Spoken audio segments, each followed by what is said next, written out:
Al Nassr kembali menunjukkan ambisinya dalam bursa transfer internasional dengan langkah mengejutkan, menawarkan cek kosong demi mendatangkan bintang muda Real Madrid, Rodrygo Goes. Langkah ini dilakukan sebagai bentuk respons langsung atas permintaan Cristiano Ronaldo yang menginginkan kehadiran sosok baru di lini serang, bukan sekadar pemain pelapis, melainkan tandem yang dapat menopang proyek jangka panjang klub di bawah bayang-bayang kejayaan pribadi Ronaldo. Menurut laporan dari media Inggris seperti The Sun, Al Nassr bersedia memberikan kebebasan penuh kepada pihak Rodrygo dan Real Madrid terkait nilai transfer dan struktur gaji, termasuk berbagai insentif serta hak komersial. Ronaldo disebut secara langsung mengajukan nama Rodrygo kepada manajemen klub sebagai calon pengganti Sadio Mane atau bahkan sebagai bagian dari trisula ideal untuk musim 2025 hingga 2026. Langkah ini menandai keseriusan klub dalam menyusun skuad bertabur bintang yang tak hanya kuat secara taktik, tetapi juga menarik perhatian global. Rodrygo sendiri tengah berada dalam situasi yang kurang menguntungkan di Madrid. Sejak kedatangan Kylian Mbappe dan munculnya Gonzalo Garcia, menit bermain Rodrygo menurun drastis. Ia bahkan hanya tampil selama 23 menit di ajang Piala Dunia antar klub, fakta yang menjadi sinyal kuat bahwa posisinya dalam skuad utama Real Madrid kini tidak lagi aman. Keputusan pelatih Xabi Alonso yang lebih memprioritaskan sistem pressing ketat dengan pemain-pemain tertentu turut mendorong spekulasi bahwa Rodrygo bisa mencari tantangan baru. Dalam konteks ini, tawaran dari Al Nassr bisa menjadi pelarian yang menguntungkan secara finansial dan personal.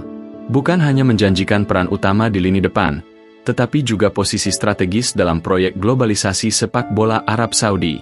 Klub yang telah mengontrak Cristiano Ronaldo dengan nilai kontrak tertinggi dalam sejarah olahraga kini terus menunjukkan bahwa mereka memiliki daya tawar untuk menarik pemain bintang dari klub-klub elit Eropa.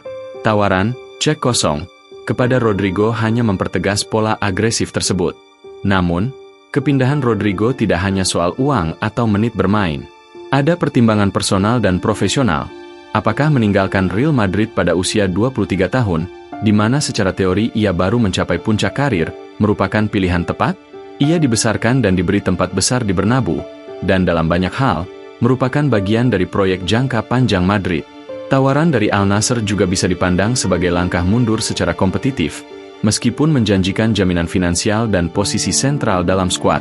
Lebih jauh, situasi ini memunculkan refleksi lebih dalam tentang wajah sepak bola modern. Ketika klub-klub Eropa seperti Real Madrid tengah berupaya menyeimbangkan finansial dan regenerasi pemain, klub-klub Arab dengan dukungan kekayaan negara justru mengusung strategi frontal, menggunakan kekuatan ekonomi tanpa batas untuk merebut pemain bintang sekaligus memperluas pengaruh global mereka. Jika Rodrygo menerima tawaran ini, maka itu bisa menjadi pertanda bahwa kekuatan tradisional Eropa mulai mendapat tantangan serius dalam mempertahankan talenta terbaik dunia. Jadi, kesimpulannya adalah, permintaan pribadi Cristiano Ronaldo membuat Al Nassr mengambil langkah ekstrim, menawarkan cek kosong untuk mendatangkan Rodrygo dari Real Madrid. Meski Rodrygo saat ini kehilangan tempat di skuad utama Madrid, keputusan untuk hengkang menuju Saudi bukan hal mudah. Tawaran ini bukan hanya soal gaji dan status, melainkan juga tentang masa depan karir dan posisi seorang pemain muda dalam pergeseran kekuatan sepak bola global. Kini, semua mata tertuju pada Rodrygo. Apakah ia akan bertahan demi ambisi Eropa, atau memilih menjadi ikon baru proyek besar Ronaldo di Timur Tengah?